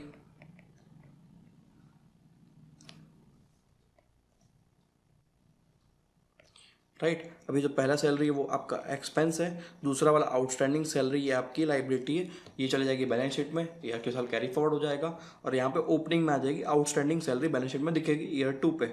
और जब इसका पेमेंट करोगे तो outstanding salary account debit to cash और बैंक अकाउंट कर देना। इस तरीके से एंट्री पास होती है आउटस्टैंडिंग सैलरी की। जिस साल में आउटस्टैंडिंग, उस साल में salary account debit to outstanding salary, और जिस ईयर में उसका पेमेंट करोगे उस ईयर में outstanding salary account debit to cash और बैंक। 2 एंट्रीज होती है आउटस्टैंडिंग के अंदर, 2 एंट्रीज होती है आउटस्टैंडिंग के अंदर, 2 एंट्रीज होती है, राइट। इसके बाद वाला कॉन्सेप्ट है प्रीपेड एक्सपेंस। अगले साल का खर्चा मैंने अभी पेमेंट कर दिया, पेमेंट अभी हुआ है लेकिन खर्चा कब का है, अगले साल का है, तो हम इसको प्रीपेड बोलेंगे। प्रीपेड हमारा एसेट बनेगा, क्यों? क्योंकि अगले साल हम उसका बेनिफिट लेंगे तो अगले साल उसको कंज्यूम करेंगे, इस साल एसेट बनाएंगे जिसका हमने पेमेंट कर दिया है। अगेन एक टाइमलाइन की बात करते हैं, ये जस्ट आउटस्टैंडिंग का उल्टा है। वहाँ पे ड्यू पहले साल में हो रहा था, मतलब एक्सपेंस पहले साल का था और पेमेंट आप ईयर 2 पे कर रहे थे, और ये क्या है, ये पे अभी कर रहे हो लेकिन एक्सपेंस ईयर 2 का है, राइट। तो ईयर 1 में पेमेंट हो रहा है, ईयर 1 में पेड है और ईयर 2 का एक्सपेंस है। तो जो आपने पे किया उसको बोलो प्रीपेड। मान लो प्रीपेड रेंट, अगले साल का रेंट अभी पे कर दिया टू कैश। अब ये बना एसेट, एक्सपेंस नहीं बना, एसेट बना, और ये एक एसेट है जो कम हो रहा है, राइट। अब ईयर 2 में जब आप जाओगे और इसको कंज्यूम करोगे उस टाइम पेमेंट तो नहीं करना पड़ेगा, तब आप कर लेना रेंट अकाउंट डेबिट, ये एक्सपेंस बुक हो जा रहा है जिस साल में होना चाहिए as per the matching concept, याद है ना अकाउंटिंग कॉन्सेप्ट थ्योरेटिकल। उसके बाद टू, इस बार कैश का तो पेमेंट नहीं होगा, बैंक से भी पेमेंट नहीं होगा, हम क्या करेंगे, ये प्रीपेड रेंट को यूज़ कर लेंगे, प्रीपेड रेंट, ठीक। तो आपको देखना पड़ेगा प्रीपेड एक्सपेंस या प्रीपेड रेंट, जो भी आपको क्वेश्चन में दिया हुआ है वो इस साल पेमेंट हो रहा है या तो फिर इस साल ओपनिंग है और आप उसको कंज्यूम कर रहे हो, उसके बेसिस पे एंट्री नंबर 1 या एंट्री नंबर 2 पास करोगे, राइट। और ये कॉन्सेप्ट बहुत ज़्यादा काम आता है, और ये कॉन्सेप्ट बहुत ज़्यादा काम आता है आपको कहाँ पे, नॉन प्रॉफिट ऑर्गेनाइजेशन के अंदर, outstanding and prepaid, right. Similarly accrued income, accrued income मतलब जो हमको ड्यू हो गई है, हमने कुछ पैसा कमा लिया है लेकिन एक्चुअल कैश हमको पेमेंट नहीं कर रहा है कोई इंसान, ठीक है, तो अक्रूड इनकम बोलेंगे उसको। तो ये इसी टाइप से अगेन एक टाइमलाइन देखो, ईयर 1 में आपने एक इनकम अर्न कर लिए बट कैश रिसीव नहीं हुआ। कैश कहाँ पे रिसीव होगा, ईयर 2 पे रिसीव होगा। एग्जांपल लेते हैं एक इनकम का, ठीक है, फॉर एग्जांपल कमीशन इनकम। तो अगर कमीशन की इनकम हमने इस साल कमा ली थी लेकिन सामने वाले ने हमको एक्चुअल कैश नहीं दिया, अगले साल देगा, तो आप क्या करो, इनकम इस साल बुक करोगे क्योंकि इनकम इसी साल की है, ठीक है। अक्रूवल कॉन्सेप्ट याद है ना, ठीक। तो अक्रूड इनकम या अक्रूड कमीशन अकाउंट डेबिट कर दो, ये पैसा हम कलेक्ट करेंगे और ये हमारा एसेट है अभी, टू इनकम अकाउंट जो कि है कमीशन रिसीव्ड, ठीक है। अब जिस साल पेमेंट आएगा उस साल की इनकम तो नहीं है, हम एसेट का रिवर्सल करेंगे, bank account debit to accrued commission, ये एंट्री पास होगी नेक्स्ट ईयर में। सिमिलरली एक लास्ट कॉन्सेप्ट है अर्न या तो फिर एडवांस इनकम। एडवांस इनकम को भी अर्न इनकम बोला जाता है, मतलब आपको पैसा पहले मिल गया ईयर 1 में और ईयर 2 में आप उसके बदले सर्विस दोगे उस पर्सन को, तो ये आपकी लायबिलिटी है ना, कि क्योंकि अभी तक आपने वो इनकम कमाई नहीं है, सिर्फ पैसा आ गया पहले, तो ये लायबिलिटी है, ठीक। कैश या bank account debit to advance commission बोल लो, ठीक है। और ईयर 2 पे जब इसकी सर्विस दी जाएगी तब अपन क्या करेंगे, एडवांस कमीशन को डेबिट कर दो, लाइबिलिटी ख़त्म, टू कमीशन। एक्चुअली में इनकम कब की है, अगले साल की है, तो हमने कमीशन जो कि हमारी इनकम है इसको क्रेडिट कब किया, हमने उसी साल में क्रेडिट किया as per the accrual concept. जिस साल की इनकम है वहीं पे रिकॉर्ड करो, पैसे का आना जाना मत देखो। तब पैसा तो ईयर 1 में आया था ना, तो हमने उसको नहीं देखा है इनकम रिकॉर्ड करने के हिसाब से, राइट। लेकिन पैसा आया उसको तो रिकॉर्डिंग करोगे ना, ऐसे कर रहे हैं अपन क्या करें, लाइबिलिटी क्रिएट कर रहे हैं, राइट। इसके बाद next concept interest on capital. This concept is based on business entity concept. Business entity concept क्या बोलता है, businessman and business are two different person. तो ठीक है, एक ने जो कि बिजनेसमैन है उसने बिजनेस को पैसा दिया है जिसको आप लोन मान रहे हो, तो उसके बिहाफ पे वो इंटरेस्ट भी कैलकुलेट करेगा या इंटरेस्ट भी कलेक्ट करेगा, राइट। तो इंटरेस्ट बिजनेस के लिए क्या होगा, एक्सपेंस होगा। क्यों, क्योंकि वो किसी को दे रहा है, लोन लिया ना, capital is treated as loan या लाइबिलिटी, उसके ऊपर इंटरेस्ट पे किया जा रहा है, तो इट इज एन एक्सपेंस। लिखो एक्सपेंस, ठीक है। तो एक्सपेंस अकाउंट क्या करेंगे, हम डेबिट करेंगे।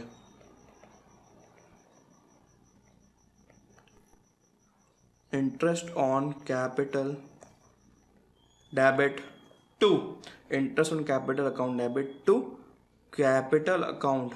कैपिटल अकाउंट को क्रेडिट कर रहे हो मतलब उसको आप बढ़ा रहे हो। और ऐसा हम क्यों कर रहे हैं, बिकॉज देखो ओनर का अकाउंट है ना हमारे पास, तो हम उसी में डाल दे रहे हैं पैसा, उसको कैश में थोड़ी ना पेमेंट करेंगे, right. Similarly interest on drawings, अब वो हमसे पैसा लेके जा रहा है बिजनेस से अपने घर खर्चे के लिए, उस पर हम इंटरेस्ट चार्ज करेंगे, मतलब ये हमारी इनकम है, राइट, इनकम है, ठीक है। तो ड्रॉइंग्स अकाउंट को डेबिट कर दो, debit to interest on drawings, right. इसके बाद expenditure on installation of plant and machinery, one of the most important concept. और ये लिंक कहाँ से होता है, आपका कैपिटल रेवेन्यू एक्सपेंडिचर वाले टॉपिक से लिंक होता है। कैसे, देखो कभी भी आप कोई भी मशीन परचेस करते हो तो सिर्फ परचेस प्राइस मत काउंट करो, आपको टोटल कॉस्ट में क्या क्या इंक्लूड करना है। आपको सबसे पहले देखो, मान लो मैंने चाइना से मशीन मंगवाई, तो चाइना की फैक्ट्री से वहाँ के पोर्ट तक का ट्रांसपोर्टेशन, फिर वहाँ के पोर्ट से इंडिया के पोर्ट तक का ट्रांसपोर्टेशन, फिर उस पोर्ट से ट्रक में मशीन आएगी मेरी फैक्ट्री तक, वहाँ तक का ट्रांसपोर्टेशन, फिर एक इलेक्ट्रिशियन आएगा मेरे बिजनेस में, ठीक है, वो क्या बोलेगा, वायरिंग कर देगा, ठीक है, फिट करेगा पूरी मशीन को, फिर किसी लेबर वाले को बुलाऊंगा, एक प्लेटफॉर्म डेवलप कराऊंगा, किसके लिए, मशीन रखने के लिए। ये सब खर्चा क्यों किया जा रहा है, बिकॉज ऑफ मशीन खरीद के बटन दबा के चालू होनी चाहिए, यहाँ तक का खर्चा आपको पूरा का पूरा उसकी कॉस्ट में लेना है। मतलब उसके लिए अलग से एक्सपेंस चार्ज नहीं करोगे, इलेक्ट्रिसिटी एक्सपेंस, ट्रांसपोर्टेशन कॉस्ट, ये वो नहीं करोगे, हर खर्चा टोटल कॉस्ट में इंक्लूड किया जाएगा। 10 लाख की मशीन हो सकता है 12-13 लाख की बन जाए इन सारे एक्सपेंसेस को जोड़ के।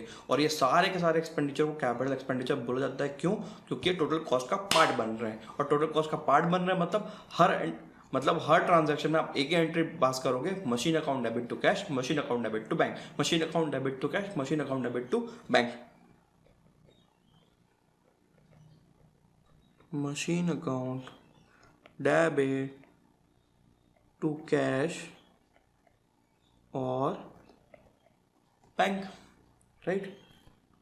नेक्स्ट टॉपिक है expenditure on erection of building. देखो बिल्डिंग कहीं से आएगी तो नहीं कि सूटकेस में भर के ले आए, उसको कंस्ट्रक्ट करना पड़ेगा। कंस्ट्रक्शन के लिए मटेरियल लगता है, सीमेंट, रेती, गिट्टी, ईटा, ये सब चीज़ लगती है, ब्रिक्स, ठीक है, ये सब चीज़ लगता है। और कौन बनाएगा, आप खुद बनाओगे क्या, नहीं, उसके लिए लेबर हायर किए जाते हैं, लेबर का खर्चा होता है। तो ये लेबर आपके बिजनेस का लेबर है क्या, नहीं, ये बाहर से आया। क्यों आया, क्योंकि बिल्डिंग क्रिएट करनी है, तो लेबर को पेमेंट किया जा रहा है फॉर कंस्ट्रक्शन ऑफ बिल्डिंग। आप एंट्री क्या पास करोगे, वेजेस अकाउंट डेबिट। क्यों वेजेस अकाउंट डेबिट करेंगे, नहीं, हम क्या करेंगे, बिल्डिंग अकाउंट डेबिट करेंगे। क्यों, सारा खर्चा हमको बिल्डिंग अकाउंट में डाल देना, क्योंकि ये लेबर का पेमेंट हम बिल्डिंग बनाने के लिए कर रहे हैं, ये मटेरियल का पेमेंट हम बेचने के लिए नहीं कर रहे, हम बिल्डिंग बनाने के लिए कर रहे हैं। एक और खर्चा होता है टेम्पररी हट्स, ठीक है, वहाँ पे कैपिटल वाले में टेम्पररी हट्स बनाया। क्यों, हमने एक टेम्पररी बिल्डिंग बनाई। आप कोई भी कंस्ट्रक्शन साइट चले जाओ, आपको वहाँ पे एक छोटी सी टेम्पररी बिल्डिंग मिलेगी, वहाँ पे कुछ सामान रखा जाता है, ऐसा स्टोर रूम, और वो जो लेबर घर बनाते हैं ना, वो वहाँ पे रहते हैं, उनकी फैमिली वहाँ पे रहती है। तो ये जो टेम्पररी हट है that is necessary for the construction of building, तो उसको बनाने का खर्चा, ईटा बीटा लगा होगा ना, तो वो भी खर्चा बिल्डिंग की कॉस्ट पे काउंट करोगे। Hence all this expenditure is cost relating to building and will go only to building account, building account के अंदर चले जाएगा, चाहे कोई भी खर्चा हो। और पूछो कैपिटल की रेवेन्यू, तो आप बोलोगे कैपिटल एक्सपेंडिचर है, राइट।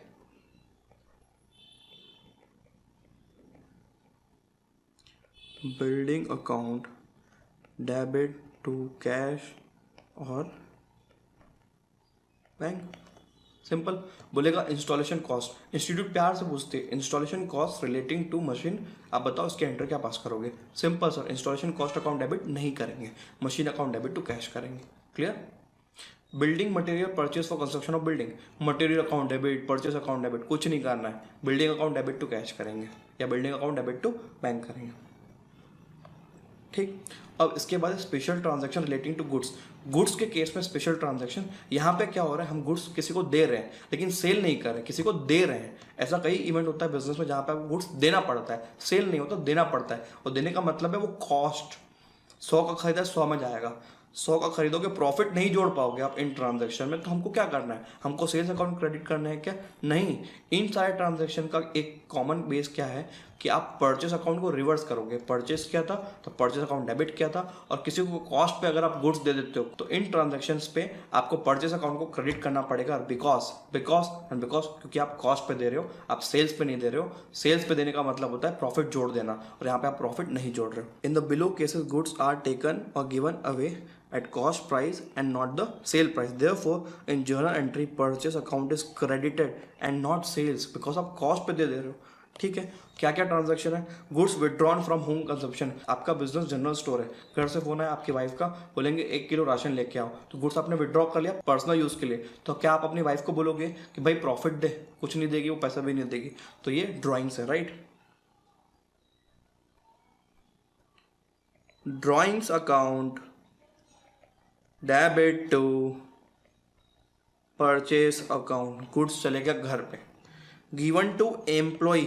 ठीक है। क्वेश्चन ऐसा बनेगा कि 1 लाख का सामान हमने कॉस्ट पे दे दिया, कॉस्ट थी 75,000 टू एम्प्लॉय को, तो बताओ ट्रांजैक्शन कितने पे रिकॉर्ड होगा? कॉस्ट पे रिकॉर्ड होगा, विच इज 75,000 है and not the sale price. और एंट्री क्या पास करोगे? Salary account debit to purchase account, फिर परचेज अकाउंट क्या हो रहा है? क्रेडिट हो रहा है। ठीक।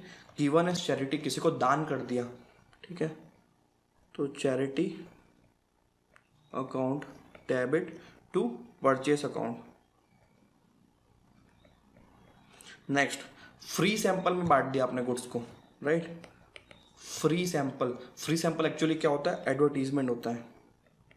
कभी भी आप स्टारबक्स के बाहर जाओगे ना, पेंडेमिक के पहले की बात कर रहा हूँ, स्टारबक्स में जाओगे ना तो बाहर एक लेडी खड़ी होती है ट्रे लेके, सर कॉफ़ी ट्राई करिए, फ्री सैंपल। इतने छोटे छोटे कप्स थे, ठीक है। नॉर्मली उनकी कॉफ़ी इतनी बड़ी होती है, बट वो इतने छोटे छोटे सैंपल्स होते हैं, ठीक है। इतना छोटा सैंपल होता है कप, छोटा वाला कप, वो 5 रुपये की चाय वाला कप, वो देती है, वो ट्राई करो, पसंद आएगा तो अंदर आ जाना। स्टारबक्स वाले मार्केटिंग कर रहे हैं, ठीक है। अभी एक्चुअली में क्या है पता है आपको? ये एडवर्टाइजमेंट कॉस्ट है। फ्री सैंपल मतलब एडवर्टाइजमेंट कॉस्ट। तो हमेशा कभी भी क्वेश्चन में आए, और आरटीपी में इसका क्वेश्चन भी है, राइट। तो advertisement account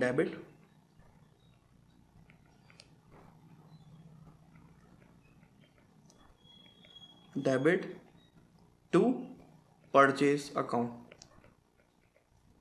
right. Free sample के लिए फ्री सैंपल अकाउंट नहीं होगा, एडवर्टाइजमेंट अकाउंट होगा, ये याद रखना। गुड्स लॉस्ट और डिस्ट्रॉयड इन फायर, अब ये कैसे होगा? Loss by fire account debit, या अगर चोरी हो गया तो loss by theft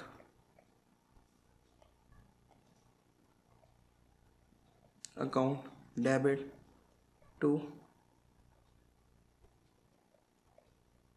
purchase account, ठीक है। जो भी अमाउंट रहेगा वो डाल देना। अब मान लीजिए ये जो गुड्स थे, ये गुड्स आपके इंश्योर्ड थे, तो ये लॉस बाय फायर का लॉस हम किसको ट्रांसफर करें? इंश्योरेंस कंपनी को ट्रांसफर कर रहे हैं, और फ्यूचर में उससे पैसा ले लेंगे। तो insurance company account debit to loss by fire, ये हमने अपना खर्चा उसको ट्रांसफर कर दिया, उसे पैसा लेना है तो उसको हम डेबिट कर रहे हैं, और हमारा खर्चा कम हो गया ना। एक्सपेंस जब बढ़ता है तब उसको क्या करते हो? डेबिट। तो अब कम हो रहा है एक्सपेंस, उसको क्रेडिट कर दो प्यार से। With that all the journal entries are completed from my side. I hope आपको भी समझ में आ गए होंगे। और चलिए कुछ क्वेश्चंस देखते हैं जो आज तक इंस्टीट्यूट ने पूछे हैं, ठीक। सबसे पहले ट्रू और फॉल्स वाला क्वेश्चन पूछा है इंस्टीट्यूट ने। Trade discount is a reduction granted by a supplier from the least price, ठीक है, ऑफ गुड्स और service on business consideration for prompt payment. Immediate payment के लिए देते हो क्या आप ट्रेड डिस्काउंट को? नो सर, जी नहीं, नो। क्यों? क्योंकि ये जो प्रॉम्प्ट पेमेंट का डिस्काउंट होता है ना, वो कैश डिस्काउंट होता है, इसलिए ये स्टेटमेंट आपका फॉल्स है सर। इसके लिए 2 मार्क्स मिल रहे हैं, 2 मार्क्स, राइट। इसके बाद आरटीपी में एक क्वेश्चन है, running business was purchase by Mohan with following asset and liability. देखो ये सब कुछ है। अब कैसे करोगे इसको?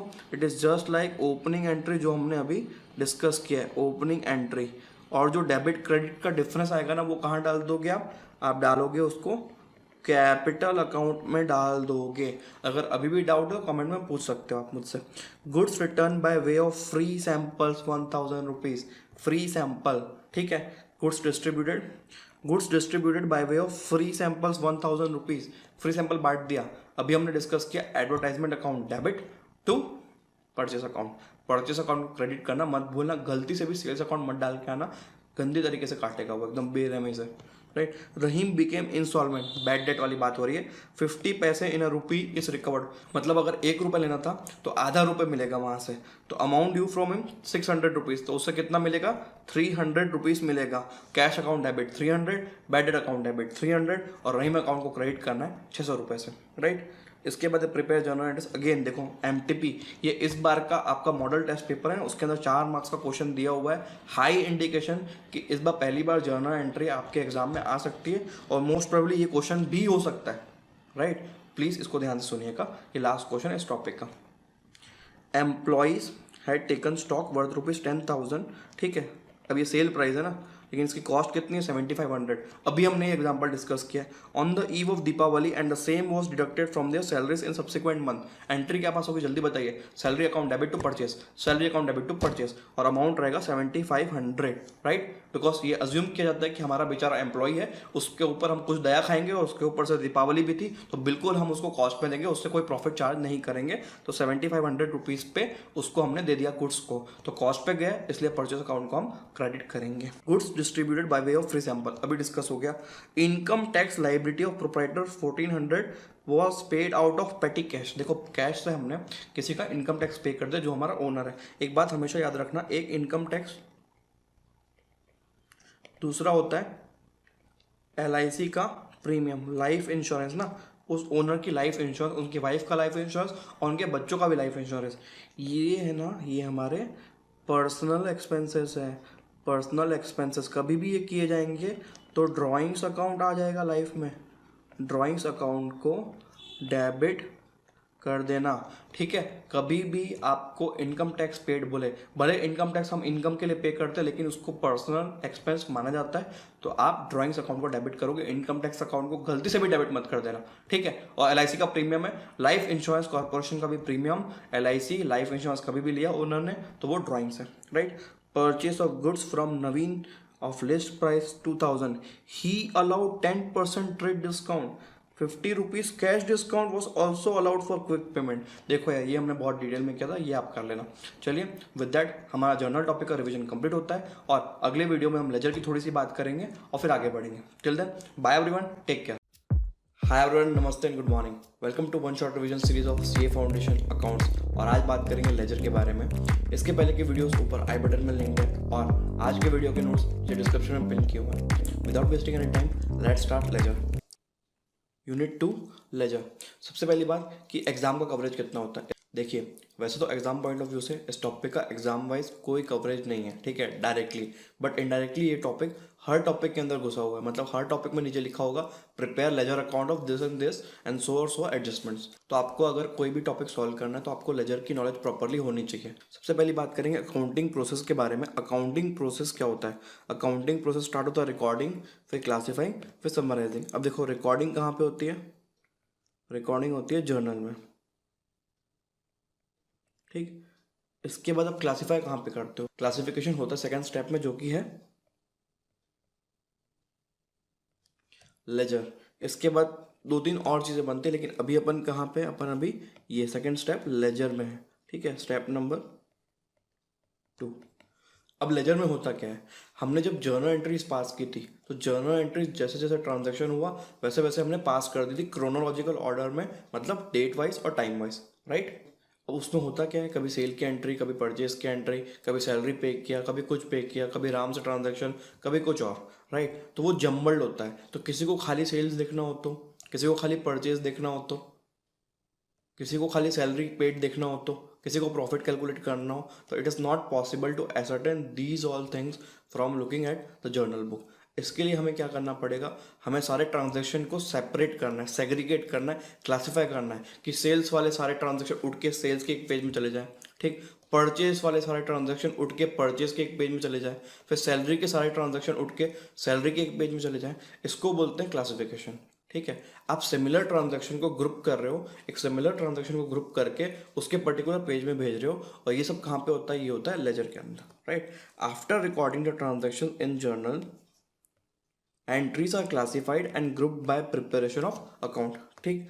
The book which contains all the account is called ledger, ठीक है। इस बुक को क्या बोलते हैं, लेजर बोलते हैं, right. The process of classifying entries into ledger, आप जब जर्नल देख के वहां से एंट्रीज को क्लासिफाई करते हो लेजर में, उसको बोलते हैं पोस्टिंग और लेजर पोस्टिंग। या तो आप प्लेन पोस्टिंग बोल दो या तो फिर आप लेजर पोस्टिंग बोल दीजिए, राइट। इसके बाद फॉर्मेट ऑफ लेजर, कैसा फॉर्मेट होता है, टी फॉर्मेट होता है। टी फॉर्मेट कैसे हुआ, देखिए, बीच से डिवाइड करना है अकाउंट को, डेट, पर्टिकुलर्स, जर्नल फोलियो, ये सब कॉलम्स होते हैं। Amount, date, particulars, journal folio पतला सा कॉलम, और अमाउंट। मैंने बताया था जर्नल के टाइम पे जब फॉर्मेट अपन पढ़ रहे थे वहाँ पे एक पतला सा कॉलम था, वो था लेजर फोलियो, और यहाँ पे जर्नल फोलियो है, ठीक है। बिकॉज एंट्रीज वहाँ से यहाँ पे आ रही है तो हम उसका क्रॉस पोस्टिंग पेज नंबर देते हैं। सपोज मैंने यहाँ पे एक एंट्री पास की, जिसका जर्नल में पेज नंबर 39 है, तो आप यहाँ पे जर्नल फोलियो में पेज नंबर 39 लिख दोगे, और यहाँ का पेज नंबर 40 है तो वहाँ पे उस एंट्री के सामने पेज नंबर 40 लिखोगे, कहाँ पे, जर्नल फोलियो वाली जो पतली कॉलम थी ना वहाँ पे। ये रियल लाइफ में होता है कि पेज नंबर क्रॉस रेफरेंसिंग के लिए दिया जाता है, क्योंकि आपको उस एंट्री का लेजर ढूंढना है, तो सीधा वहाँ लिखा है पेज नंबर 40, तो आप लेजर बुक का पेज नंबर 40 खोल के डायरेक्टली वहाँ पहुँच जाओगे, राइट। तो ये पर्पस होता है जर्नल फोलियो और लेजर फोलियो का। अब फॉर्मेट का जो लेफ्ट साइड है, वो होता है डेबिट, और राइट साइड होता है क्रेडिट साइड, ठीक है। और बीच में ये जो लाइन है ना, ये सेपरेशन है डेबिट और क्रेडिट साइड का। किसी भी अकाउंट को अगर आप डेबिट कर रहे हो तो डेबिट साइड पोस्ट कर दो, और किसी भी अकाउंट को आप क्रेडिट कर रहे हो तो आप क्रेडिट साइड पोस्ट करोगे, राइट। अब कुछ जर्नल एंट्री के एग्जाम्पल से हम लेजर पोस्टिंग करके देखते हैं कि एक्चुअली में होता कैसे, ठीक है। सबसे पहले example number 1, cash account debit to capital account. ये कौन सी एंट्री है, स्टार्टेड बिजनेस विद कैश वाली एंट्री। अब देखो इसके अंदर दो टाइप के अकाउंट है, और लेजर में हर अकाउंट का एक टी फॉर्मेट अकाउंट अलग से बनता है। तो दो अकाउंट है, तो दो कौन से अकाउंट है, एक कैश अकाउंट और दूसरा कैपिटल। दोनों में पोस्टिंग करके दिखाता हूँ आपको, राइट। सबसे पहले कैश अकाउंट बनाते हैं, एक सिंपल फॉर्मेट बनाएंगे कैश अकाउंट का, सिर्फ अभी पर्टिकुलर अमाउंट वाला, डेट वेट कुछ नहीं, ठीक। और सिमिलर फॉर्मेट बन जाएगा किसका,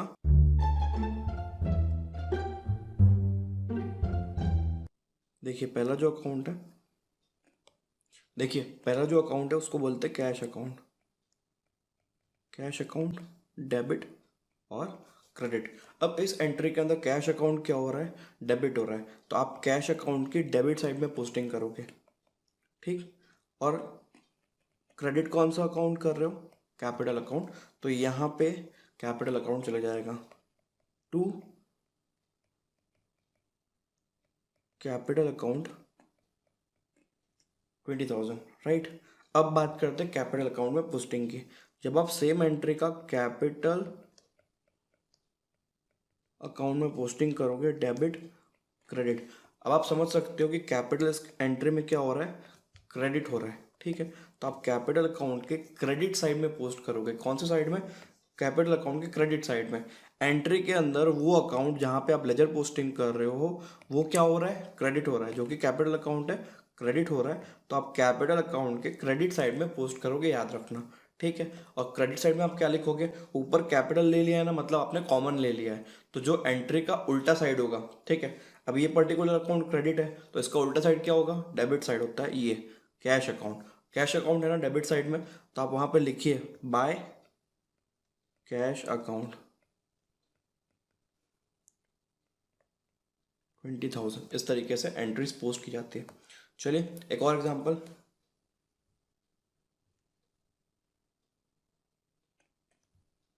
आपको ड्रॉ करना पड़ेगा ना,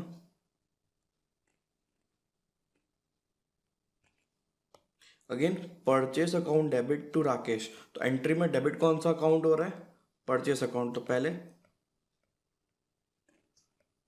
परचेस अकाउंट डेबिट और क्रेडिट, तो परचेस अकाउंट डेबिट हो रहा है, इसीलिए हम परचेस अकाउंट की डेबिट साइड में टू राकेश कर देंगे 70,000, ठीक है। और राकेश का अकाउंट आपने क्या किया, आपने क्रेडिट किया है, तो सेकेंड अकाउंट जो प्रिपेयर होगा वो कौन सा होगा, राकेश अकाउंट, ठीक है, डेबिट, और राइट साइड क्रेडिट है, तो क्रेडिट साइड में बाय परचेस है 70,000।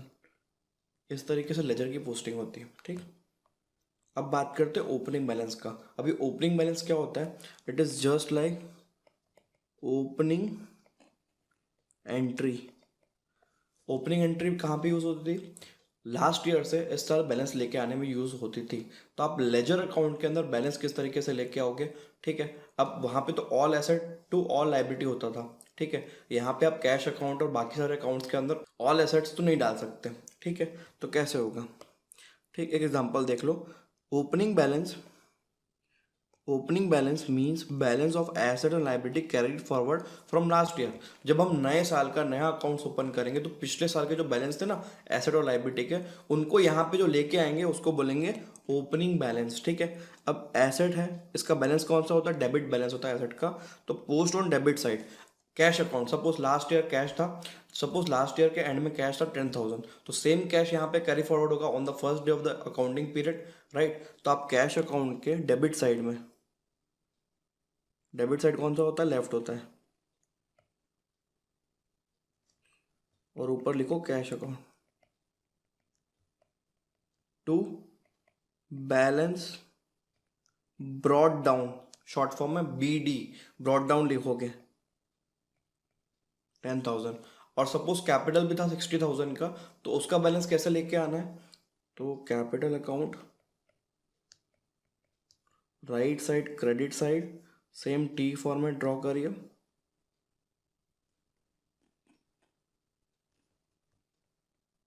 बाय बैलेंस, सीधा बैलेंस, और ब्रॉड डाउन लिखना है। ये कितना था, सपोज 50,000 था, तो आपको यहाँ पे 50,000 ले लेना है एज पर द क्वेश्चन। तो इस तरीके से बाय बैलेंस और टू बैलेंस ब्रॉड डाउन होता है। अगर एसेट है तो डेबिट बैलेंस होता है, तो आप डेबिट साइड में लिख दो टू बैलेंस ब्रॉड डाउन, और अगर लाइबिलिटीज है तो लाइबिलिटी का बैलेंस क्रेडिट बैलेंस होता है, तो क्रेडिट साइड में आप लिख दो बाय बैलेंस ब्रॉड डाउन, ठीक। इसके बाद बात करेंगे क्लोजिंग बैलेंस का। This is one of the most important step of ledger, ठीक है। Accounts are closed at the end of specified period, a month, a year, etcetera, ठीक। Steps to close the account, आप account को close कैसे करोगे, देखो साल complete हो गया, इसके बाद अकाउंट क्लोज करने पड़ते हैं। तो ये अकाउंट क्लोज कैसे किए जाते हैं, सबसे पहले आप total both debit column and credit column कर दो, ठीक है। फिर से एक एग्जांपल लेते हैं, सपोज ये मेरा कैश अकाउंट है, debit credit, to balance brought down, opening आया 10,000, फिर मैंने सेल्स की, टू सेल्स अकाउंट 40,000, फिर मैंने परचेस किया, बाय परचेस 20,000, ठीक है। तो डेबिट और क्रेडिट दोनों अमाउंट के कॉलम का टोटल करेंगे, टोटल कितना आया देखो, यहाँ पे आया 50,000 और यहाँ पे आया 20,000, ठीक है। एक कॉलम का टोटल 50 है, एक कॉलम का टोटल 20 है। और अकाउंटिंग का रूल क्या बोलता है, both debit and credit column shall be balanced. और बैलेंस का मतलब क्या होता है, इक्वल, ठीक है। तो दोनों को इक्वल करना है तो हमें क्या करना पड़ेगा, हमें यहाँ पे 30,000 डाल देंगे। अगर यहाँ आप 30,000 डाल देते हो तो ये भी 50 हो गया, स्क्रैच करके मैंने इसको 50 लिख दिया, ठीक है। और ये जो जगह है ना, यहाँ पे आप क्या लिखोगे, यहाँ पे आप लिखोगे बाय बैलेंस क्लोज डाउन, ठीक है। ये बैलेंस कौन सा है, ये एक्चुअली डेबिट बैलेंस है, क्यों, because debit was more than credit. आपने क्या किया, डेबिट माइनस क्रेडिट किया है ना, लेकिन डेबिट ज़्यादा था तो जो ज़्यादा है वो बैलेंस है, लेकिन आप पोस्ट कहाँ पे करते हो, आप उसके उल्टे साइड में पोस्ट करते हो। और इसी का रिवर्स क्वेश्चन क्या हो सकता है कि अगर आपको अकाउंट क्लोज करते टाइम बैलेंस आपका क्रेडिट साइड में आ रहा है, तो वो कौन सा बैलेंस है, वो एक्चुअली में डेबिट बैलेंस है। क्यों? क्योंकि दोनों कॉलम में से डेबिट साइड ज़्यादा था और वो क्रेडिट के ऊपर भारी हो गया। तो डिफरेंस हमने भले वहाँ पे डाल दिया है, बट एक्चुअली में ये कौन सा बैलेंस है, ये बैलेंस आपका डेबिट बैलेंस है। ठीक, और जब नेक्स्ट ईयर आप इसको ब्रॉट डाउन करोगे, ठीक है, तो यहीं पे आता है ना to balance brought down debit side में 10,000 या जो भी अमाउंट है, तो इस तरीके से बैलेंस क्लोज डाउन होता है। Step number 2, calculate difference between debit column credit column. ये मैंने आपको सिखा दिया कि दोनों कॉलम का डिफरेंस निकाल लो। If debit is more than credit, it is debit balance and it is posted on credit side by balance closed down, and if credit is more than debit, it is called credit balance। अब ये वाली situation कब आ जाएगी, जब आप asset की बात करोगे, जब आप एक्सपेंस की बात करोगे। और इफ क्रेडिट इज मोर वाली सिचुएशन कब आएगी, जब आप कैपिटल की बात करोगे, जब आप लाइबिलिटी की बात करोगे, जब आप इनकम की बात करोगे। मतलब ये कौन सी कैटेगरी है, LIC, और ये AE कैटेगरी है, राइट। तो आई होप आपको लेजर के बेसिक्स क्लियर हो गए होंगे। तो चलिए नेक्स्ट वीडियो में मिलेंगे और ट्रायल बैलेंस का डिस्कशन करेंगे। Till then bye everyone, take care.